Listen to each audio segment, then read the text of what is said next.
ஜெஃப்னா கலரி சொந்தங்களுக்கு இனிய காலை வணக்கம். இலங்கையில் நாளாந்தம் வெளியாகும் பத்திரிகைகளின் முக்கிய செய்திகளை பற்றி பேப்பர் டைம் நிகழ்ச்சி ஊடாக பார்த்து வருகின்றோம். அந்த வகையில் 6ஆம் தேதி மே மாதம் 2024ஆம் ஆண்டு வெளியான பத்திரிகைகளின் முக்கிய செய்திகளை பற்றி பார்க்கலாம். முதலில் உதயன் பத்திரிகையில் அமைந்துள்ள முக்கிய செய்திகளாக, ஜனாதிபதி தேர்தல் ரகசியமாக கருத்து கணிப்பு நடத்தினாராம் சீன அமைச்சர், ராஜதந்திர நெறிமுறைகளை மீறியதாக குற்றச்சாட்டு. சீன துணை அமைச்சர் சென் ஹயன் தலைமையிலான குழு ஜனாதிபதி தேர்தலில் ஜாருக்கு வெற்றி வாய்ப்பு அதிகம் என்பதை நேரடியாக கண்டறியும் நோக்கில் கருத்து கணிப்பொன்றை மேற்கொண்டுள்ளதாக தகவல்கள் கசிந்துள்ளன. இதேவேளை இந்த கருத்து கணிப்பின் தரவுகளை எதிர்க்கட்சித் தலைவர் சஜித் பிரேமதாசவுடனான விசேட சந்திப்பின் போது சீன துணை அமைச்சர் சென் ஹயன் தெரியப்படுத்தியுள்ளார். இலங்கையின் அரசியல் நிலவரங்கள் மற்றும் எதிர்வரும் ஜனாதிபதி தேர்தலில் ஜாருக்கு வெற்றி வாய்ப்புகள் அதிகம் என்பன தொடர்பில் கொழும்பில் அமைந்துள்ள சீன ராஜதந்திர மையம் ஆய்வு அறிக்கைகளை ஏற்கனவே பெய்ஜிங்குக்கு அனுப்பியிருந்தது. இவற்றை முழுமையாக அவதானத்துக்கு எடுத்துக்கொண்ட பின்னரே சீன துணை அமைச்சர் சென் ஹயன் தலைமையிலான குழுவினர் கொழும்புக்கு பயணம் மேற்கொண்டிருந்தனர். ஆனால் ஏற்கனவே அனுப்பப்பட்டிருந்த தகவல்களை நேரடியாக உறுதிப்படுத்திக் கொள்ள தீர்மானித்திருந்தனர். ஜனாதிபதி தேர்தலில் ஜாருக்கு வெற்றி வாய்ப்பு அதிகம் என்பதனை கண்டறிய மக்களை நேரடியாக சந்தித்து கருத்து கணிப்பொன்றை முன்னெடுக்க நடவடிக்கை எடுத்திருந்தனர். இத்தகைய நடவடிக்கைகள் பொதுவாக ராஜதந்திர அணுகுமுறைகளுக்கு உட்பட்டதல்ல. ஆனாலும் அவ்வாறானதொரு கருத்து கணிப்பை மிகவும் இரகசியமாக முன்னெடுக்க தேவையான ஏற்பாடுகள் செய்யப்பட்டிருந்தன. இதன் பிரகாரம் கம்பகா மாவட்டத்தின் பியகம தேர்தல் தொகுதியை கொழும்பில் உள்ள சீன ராஜதந்திரிகள் மிகவும் இரகசியமாக தெரிவு செய்திருந்தனர். சீன துணை அமைச்சர் சென் ஹயன் தலைமையிலான குழுவினர் இலங்கை பயணத்தின் போது முதலாவதாக பியகம தேர்தல் தொகுதியில் வாக்காளர்களை சந்தித்து கருத்து கணிப்பை செய்துள்ளனர். இதன் பின்னரே நிகழ்ச்சி நிரலின் பிரகாரம் இருதரப்பு சந்திப்புகளில் பங்கேற்றுள்ளனர். ஆனால் ஐக்கிய மக்கள் சக்தியுடனான இருதரப்பு சந்திப்புக்கு அப்பால் எதிர்க்கட்சித் தலைவர் சஜித் பிரேமதாசவுக்கும் சீன துணை அமைச்சர் சென் ஹயனுக்கும் இடையில் விசேட சந்திப்பு ஒன்றும் இடம்பெற்றமை குறிப்பிடத்தக்கது என்றவாறாக இந்த செய்தி காணப்படுகின்றது. முதற் பக்கத்தில் அமைந்துள்ள மற்றொரு முக்கிய செய்தியாக, போதைக்கு எதிரான நடவடிக்கை, பேச்சை விடுத்து செயலில் இறங்குக, வடக்கு ஆளுநர் தெரிவிப்பு. போதைப்பொருள் பாவனையால் பெண்கள் அதிகளவில் சவால்களை எதிர்நோக்குகின்றனர். இந்நிலையை மாற்றியமைக்க நடவடிக்கை எடுக்கப்பட்டுள்ளது. போதைப்பொருளுக்கு எதிரான பரப்புரைகளை விடுத்து இளையோரை மாற்று செயற்பாடுகளில் ஈடுபடுத்தி அவர்களின் திறன்களுக்கு களமமைத்து கொடுக்க வேண்டும். இவ்வாறு வடக்கு மாகாண ஆளுநர் திருமதி PSM சார்ல்ஸ் தெரிவித்துள்ளார். வடக்கு கிழக்கு மறுவாழ்வு அமைப்பின் ஏற்பாட்டில் ஜாழ்ப்பாணம் தந்தை செல்வா கலையரங்கில் மதுபோதைக்கு எதிரான இயக்கம் நேற்று நடத்திய விழிப்புணர்வு கருத்தரங்கில் பிரதம விருந்தினராக கலந்து கொண்டு உரையாற்றுகையிலேயே அவர் மேற்கண்டவாறு கூறினார் என்றவாறாக இந்த செய்தி தொடர்ந்து செல்கின்றது. அதே பக்கத்தில் அமைந்துள்ள மற்றொரு முக்கிய செய்தியாக, காங்கேசன்துறை மற்றும் நாகப்பட்டினம் கப்பல் சேவையின் ஒரு வருட செலவை ஏற்கிறது இந்தியா. இந்தியாவின் நாகப்பட்டினம் மற்றும் காங்கேசன்துறை இடையேயான பயணிகள் கப்பல் சேவைக்கான ஒரு வருட காலத்துக்குரிய செலவை ஏற்க இந்திய அரசாங்கம் முடிவு செய்துள்ளதாக இலங்கைக்கான இந்திய தூதரகம் அறிவித்துள்ளது.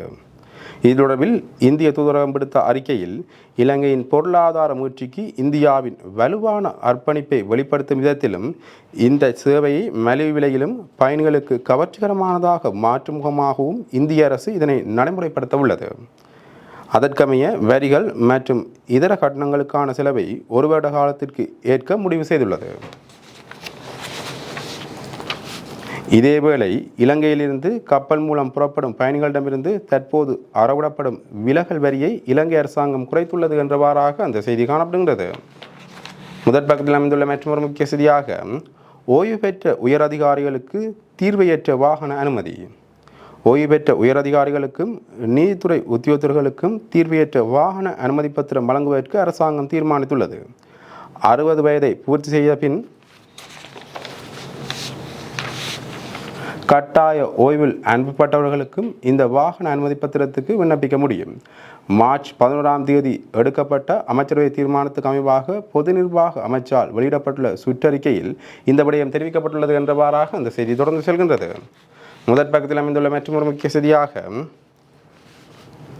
இலங்கையில் இருந்து ரஷ்யாவுக்கு சென்ற கூலிப்படையின் உறவுகள் ஐநாவுக்கு அவசர கடிதம். இலங்கையிலிருந்து ரஷ்யாவுக்கு கூலிப்படையாக அழைத்து செல்லப்பட்டவர்களின் குடும்பத்தினர் இலங்கையில் உள்ள ஐநாவின் வதிவிட பிரதிநிதிக்கு கடிதம் ஒன்றை அனுப்பியுள்ளனர். அந்த கடிதங்களை இலங்கை வெளிவார அமைச்சுக்கு ஐநா வதிவிட பிரதிநிதி பாரப்படுத்தியுள்ளார். தாம் ஏமாற்றப்பட்டுள்ளதாக கூலிப்படையாக சென்றோரின் குடும்பத்தவர்கள் அந்த கடிதத்தில் குறிப்பிட்டுள்ளனர். இலங்கை இராணுவத்திலிருந்து விலகுவோரை ரஷ்யா மற்றும் உக்ரைனுக்கு கூலிப்படையாக அனுப்புவது தொடர்பான விவகாரத்தில் இராணுவ மேஜர் ஒருவரும் வேலைவாய்ப்பு முகவரும் கைது செய்யப்பட்டிருந்தனர் என்பது குறிப்பிடத்தக்கது என்றவாறாக இந்த செய்தி காணப்படுகின்றது. முதற் பக்கத்தில் அமைந்துள்ள மற்றொரு முக்கிய செய்தியாக ஜாழ் விமானத்தள அபிவிருத்திக்கு ஒரு முதலீட்டாளரை முன்மொழிவு. ஜாழ்ப்பாணம் சர்வதேச விமான நிலையத்தை அபிவிருத்தி செய்வதற்காக முதலீட்டாளர்களிடமிருந்து முன்மொழிவுகள் கோரப்பட்டிருந்த நிலையில் ஒரே ஒரு முன்மொழிவு மாத்திரமே கிடைக்கப்பெற்றதாக துறைமுகங்கள் கப்பல் துறை மற்றும் விமான சேவைகள் அமைச்சின் செயலாளர் ருபன் சந்திர தெரிவித்துள்ளார்.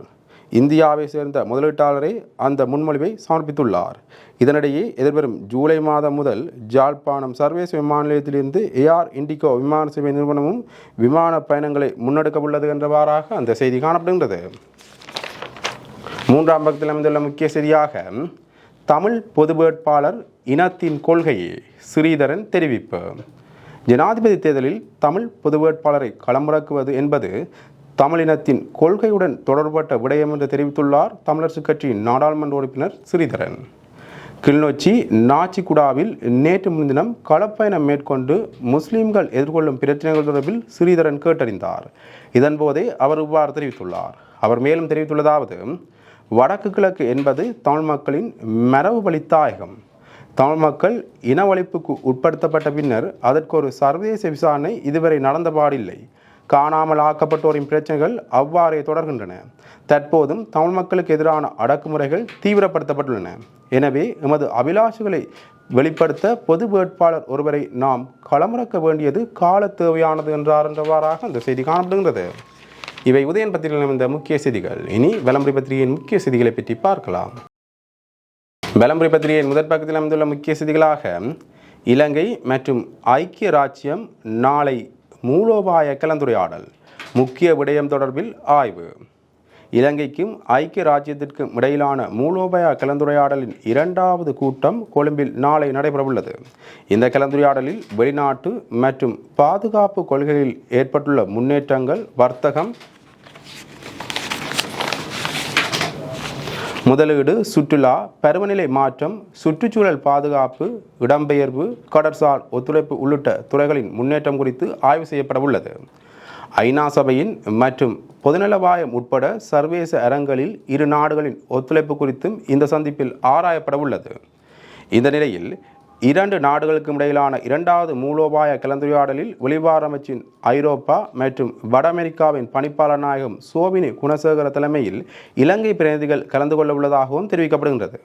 அத்துடன் ஐக்கிய ராஜ்யத்தின் குழுவுக்கு இந்திய பெருங்கடல் மற்றும் வெளிநாட்டு பொதுநலவாய மற்றும் அபிவிருத்தி அலுவலகத்தின் தலைமையாளர் பென் மெல்லர் தலைமை தாங்க உள்ளமையும் குறிப்பிடத்தக்கது என்றவாறாக அந்த செய்தி காணப்படுகின்றது. முதற் பக்கத்தில் அமைந்துள்ள மற்றொரு முக்கிய செய்தியாக கஞ்சாவை சட்டபூர்வமாக்குக, பத்திரமுல்லை சௌரதன தேரர் தெரிவிப்பு. யுக்திய நடவடிக்கை துரிதப்படுத்தப்பட்டுள்ள நிலையில் கஞ்சா பாவனையை சட்டபூர்வமாக்குவதற்கு முன்னுரிமை வழங்குமாறு கோரிக்கை விடுப்பதாக ஜனசேத பெரமுனவின் தலைவர் பத்திரமுல்லை சௌரதன தேரர் தெரிவித்துள்ளார். குறித்த விடயம் தொடர்பில் எதிர்காலத்தில் அரசாங்கத்திடம் முறையான கோரிக்கையை முன்வைக்க எதிர்பார்ப்பதாகவும் அவர் மேலும் தெரிவித்துள்ளார். இலங்கையில் மதுபானங்கள் இல்லாத காலகட்டத்தில் சாமானியர்கள் கூட கஞ்சாவை பயன்படுத்தியதாக தெரிவித்த அவர், கஞ்சா பயன்பாடு சிறப்பான உத்வேகத்தையும் வலிமையையும் தருவதுடன் இனத்தின் வளர்ச்சியையும் தருவதாக அவர் தெரிவித்துள்ளார் என்றவாறாக அந்த செய்தி தொடர்ந்து செல்கின்றது. முதற் பக்கத்தில் அமைந்துள்ள மற்றொரு முக்கிய செய்தியாக 2025ஆம் ஆண்டில் புதிய வரிகள் அறிமுகம், அறிக்கையிடுகிறது மத்திய வங்கி. வரிகளை வசூலிப்பதற்காக அடுத்த ஆண்டு சொத்து வரி, பரிசு மற்றும் பரம்பரை வரியை அறிமுகப்படுத்த எதிர்பார்ப்பதாக இலங்கை மத்திய வங்கி தெரிவித்துள்ளது. மேலும் வருவாய் நிர்வாக நடவடிக்கைகளை வலுப்படுத்துவதன் மூலம் எதிர்காலத்தில் வருமானத்தை அதிகரிக்க எதிர்பார்க்கப்படுவதாகவும் மத்திய வங்கி கூறியுள்ளது. அண்மையில் வெளியிடப்பட்ட இலங்கை மத்திய வங்கியின் வருடாந்த பொருளாதார விளக்க அறிக்கையிலேயே இவ்வாறு தெரிவிக்கப்பட்டுள்ளது. இந்த அறிக்கையின்படி 2027ஆம் ஆண்டிற்குள் மொத்த உள்நாட்டு உற்பத்தியில் 15% கடந்து வருவாய் இலக்குகளை அடைவதை அரசாங்கம் நோக்கமாக கொண்டுள்ளது. தனிநபர் வருமான வரியின் பொருட்டு தனிநபர்களின் பதிவுகளை கட்டாயமாக்குதல், அதிக சொத்துக்கள் கொண்ட வரி செலுத்துவோர் மற்றும் வரி செலுத்துவோர் அலகுகளை வலுப்படுத்தல் போன்ற நடவடிக்கைகளை மேம்படுத்த எதிர்பார்க்கப்படுவதாக தெரிவிக்கப்பட்டுள்ளது என்றவாறாக அந்த செய்தி தொடர்ந்து சொல்கின்றது. முதற் பக்கத்தில் அமைந்துள்ள மற்றொரு முக்கிய செய்தியாக சாதாரணதர பரீட்சைகள் இன்று ஆரம்பம், உடற்பரிசோதனையும் நடக்கும். நாடளாவிய ரீதியில் காபோதா சாதாரணதர பரீட்சைகள் இன்று ஆரம்பமாகின்றன. இது தொடர்பிலான தெளிவூட்டல்களை இலங்கை பரீட்சைகள் திணைக்களம் வெளியிட்டுள்ளது. அதன் பிரகாரம் 2023 ஆண்டுக்கான கல்வி பொதுத்தராதர சாதாரணதர பரீட்சையை இன்று முதல் நடத்துவதற்கான அனைத்து ஏற்பாடுகளும் தயார் நிலையில் உள்ளதாக பரீட்சைகள் ஆணையாளர் நாயகம் அமித் ஜெயசுந்தர தெரிவித்துள்ளார். மேலும் இம்முறை 3,87,648 பாடசாலை விண்ணப்பதாரர்களும் 65,331 தனிப்பட்ட விண்ணப்பதாரர்களுமாக மொத்தமாக 4,52,979 பரீட்சார்த்திகள் நாடளாவிய ரீதியில் 3,527 பரீட்சை நிலையங்களில் பரீட்சைக்கு தோற்றவுள்ளனர். இதேவேளை விசேட தேவையுடைய பரீட்சார்த்திகளுக்கான விசேட பரீட்சை நிலையங்களும் அமைக்கப்பட்டுள்ளன என்றவாறாக அந்த செய்தி தொடர்ந்து செல்கின்றது. மூன்றாம் பக்கத்தில் அமைந்துள்ள முக்கிய செய்தியாக இந்திய மக்களவை தேர்தல் மேற்பார்வை செய்ய இலங்கைக்கு அழைப்பு. இந்திய மக்களவை தேர்தல் பணிகளை மேற்பார்வை செய்வதற்காக இலங்கைக்கு அழைப்பு விடுக்கப்பட்டுள்ளது. இந்திய தேர்தல் ஆணையத்தின் ஏற்பாட்டில் நடைபெறும் சர்வதேச தேர்தல் பார்வையாளர் நிகழ்ச்சியில் ஓர் அங்கமாக இந்த அழைப்பு விடுக்கப்பட்டுள்ளதாக இந்திய உயர்ஸ்தானிக ரகம் விடுத்துள்ள அறிக்கையில் தெரிவிக்கப்பட்டுள்ளது.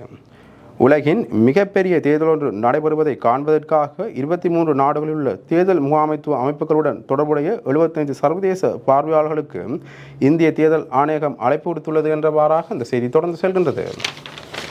இவை விளம்பர பத்திரிகையில் அமைந்த முக்கிய செய்திகள். இனி தினக்குள் பத்திரிகையின் முக்கிய செய்திகளை பற்றி பார்க்கலாம்.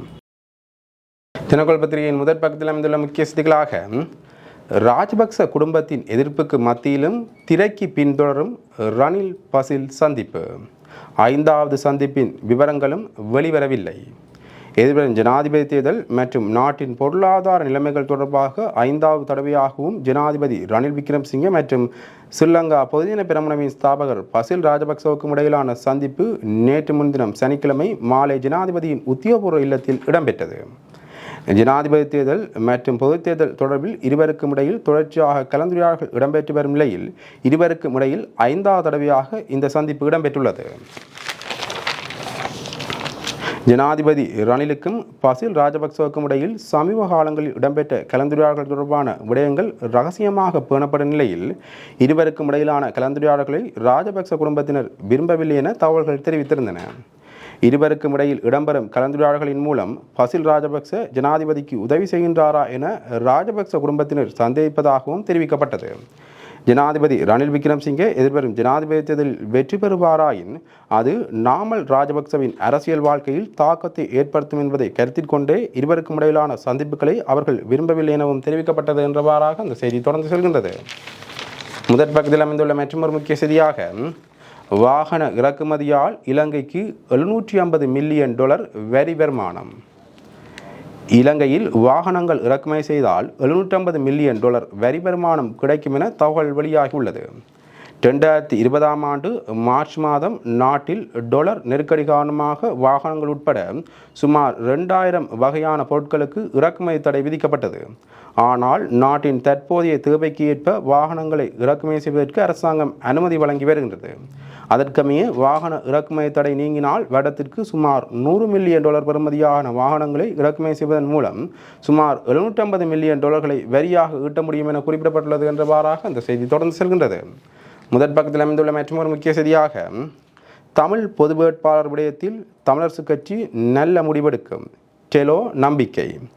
ஜனாதிபதி தேர்தலில் தமிழ் பொது வேட்பாளர் விடயத்தில் இலங்கை தமிழரசு கட்சி முடிவெடுப்பதற்கு 2 கிழமை அவகாசம் கேட்ட நிலையில் அவர்களும் ஒரு நல்ல முடிவு எடுப்பார்கள் என்று நம்புவதாக டெலோவின் பொதுச் செயலாளரும் மட்டக்களப்பு மாவட்ட எம்பியுமான கோவிந்தம் கருணாகரம் தெரிவித்துள்ளார். ஜாழ்ப்பாணம் ஊடக மையத்தில் நேற்று ஞாயிற்றுக்கிழமை நடத்திய ஊடகவியலாளர் சந்திப்பிலேயே இவ்வாறு தெரிவித்த அவர் மேலும் கூறுகையில் 2009 பின்பு தமிழ் மக்கள் இக்கட்டான சூழ்நிலையில் நடுச்சந்தையில் திக்கு தெரியாமல் நிற்கும் போது தமிழ் தேசிய கட்சிகள் எங்களுக்குள்ளேயே பிளவு ஏற்பட்டிருப்பது எதிரிகளுக்கு சாதகமாக அமைந்து விடுகிறது. அந்த வகையில் வடகிழக்கு சிவில் சமூக குழுவானது சனிக்கிழமை ஒரே மேசையிலே தமிழ் தேசிய கட்சிகளை அழைத்திருந்தமை மகிழ்வான தருணமாக இருந்தது. இந்த கூட்டு தமிழ் பொது வேட்பாளர் என்கின்ற அடிப்படையில் ஏற்படுத்தப்பட்டிருந்தாலும் எதிர்காலத்தில் ஒரு அரசியல் கூட்டம் தமிழ் மக்களது விடுதலை, தமிழ் மக்களுக்கு அரசியல் அபிலாஷைகளை பூர்த்தி செய்யக்கூடிய ஒரு அரசியல் தீர்வை கொண்டு வருவதற்கான கூட்டாக அமையமாக இருந்தால் உண்மையிலேயே நாங்கள் அனைவரும் சந்தோஷப்பட முடியும். இன்னும் நாங்கள் இந்த சிங்கள ஜனாதிபதி வேட்பாளர்களுக்கு வாக்களித்து ஏமாறாமல் எங்களது ஒற்றுமையை காட்ட வேண்டிய ஒரு தேவை இருக்கின்றது. ஒற்றுமையை காட்டுவதுடன் அவர்களை வழிக்கு கொண்டு வர வேண்டிய ஒரு நிலையாகவும் இருக்கலாம். இலங்கை தமிழரசுக் கட்சி தங்களுக்குள் ஒரு முடிவெடுப்பதற்கு 2 கிழமை அவகாசம் கேட்டிருக்கின்றார்கள். அந்த வகையில் அவர்களும் ஒரு நல்ல முடிவெடுப்பார்கள் என்று நான் நினைக்கின்றேன். இந்த வகையில் தமிழர்கள் தங்களது ஒற்றுமையை காட்டுவதற்கு இந்த ஜனாதிபதி தேர்தலை பயன்படுத்த வேண்டும் என்றவாறாக அந்த செய்தி காணப்படுகின்றது. முதற் பக்கத்தில் அமைந்துள்ள மற்றொரு முக்கிய செய்தியாக பொது வேட்பாளர் வெறும் பம்மாத்து, அமைச்சர் டக்ளஸ் தேவானந்தா தெரிவிப்பு. ஜனாதிபதி தேர்தலில் வேட்பாளராக உள்ள ரணில் விக்ரமசிங்கே, எதிர்க்கட்சித் தலைவர் சஜித் பிரேமதாச மற்றும் அனுரகுமார் திசாநாயக்க ஆகிய 3 வேட்பாளர்களில் ஒருவருடன் பேரம் பேசலை செய்வதை விடுத்து வெறுமனே பொது வேட்பாளர் என்பது வெறும் பம்மாத்து என EPDPயின் செயலாளர் நாயகமும் கடத்தொழில் அமைச்சருமான டக்ளஸ் தேவானந்தா தெரிவித்துள்ளார். கடத்தொழில் அமைச்சர் டக்ளஸ் தேவானந்தா மட்டக்களப்பு மாவட்டத்தின் மகளூர் பகுதிக்கு சனிக்கிழமை விஜயம் செய்து அப்பகுதி மீனவர்களின் குறை நிறைகளை கேட்டறிந்து கொண்டார். இதன்போது ஊடகங்களுக்கு கருத்து தெரிவிக்கும் போதே இவ்வாறு தெரிவித்த அவர் மேலும் கூறுகையில், தமிழ் மக்களின் பிரச்சனைகள் சரியான முறையில் கையாளாத காரணத்தினால்தான் தமிழ் மக்கள் தற்போதைய நிலைமைக்கு தள்ளப்பட்டுள்ளார்கள். ஆனாலும் வருகின்ற காலத்திலாவது தமிழ் மக்களின் பிரச்சனைகளை சரியாக கையாளும் பட்சத்தில் விரைவில் தீர்வு காணலாம். வரவுள்ள ஜனாதிபதி தேர்தலில் தற்போதைய ஜனாதிபதி ரணில் விக்ரமசிங்கே, எதிர்க்கட்சித் தலைவர் சஜித் பிரேமதாச மற்றும் அனுரகுமார் திசாநாயக்க ஆகிய 3 வேட்பாளர்கள் பிரதானமானவர்களாக காணப்படுகின்றார்கள். இந்த மூவரில் ஒருவருடன் கலந்துரையாடி எமது வாக்களை உங்களுக்கு தரலாம், எமது பிரச்சனைகளுக்கு தீர்வு காண வேண்டும் என்ற பேரம்பேசலை செய்து கலந்துரையாடினால்தான் ஒரு ஆரோக்கியமான சூழல் உருவாகுமே தவிர வெறுமனே பொது வேட்பாளர் என்பது வெறும் பம்மாத்து ஆகும். புண்ணுக்கு வெளியா மருந்துக்கு வெளியா என பார்த்தால் கடந்த கால தமிழ் அரசியல் மருந்துக்குத்தான் வலி என்ற அரசியலை முன்னெடுத்திருந்தனர். அது என்ன நிலைமையில் மக்களை கொண்டு வந்து விட்டுள்ளது என்பது புரிகின்றது. எனவே புண்ணுக்குத்தான் வலி, இதனை தமிழ் மக்களும் சரிவர உணர்ந்து ஜார் தமது பிரச்சனைகளை தீர்க்கும் முயற்சிகளை ஆக்கப்பூர்வமாக முன்னெடுக்கின்றார்களோ அவர்களோடு அணிதிரவர்கள்தான் சரியானது என்றவாறாக அந்த செய்தி காணப்படுகின்றது. 3ஆம் பக்கத்தில் அமைந்துள்ள மற்றொரு முக்கிய செய்தியாக பொது வேட்பாளர் பற்றி உறுதியான முடிவெடுங்கள், அப்புறம் தூதுவிடலாம். கருணாகரம் எம்பிக்கு மெனோ எம்பி நக்கல்.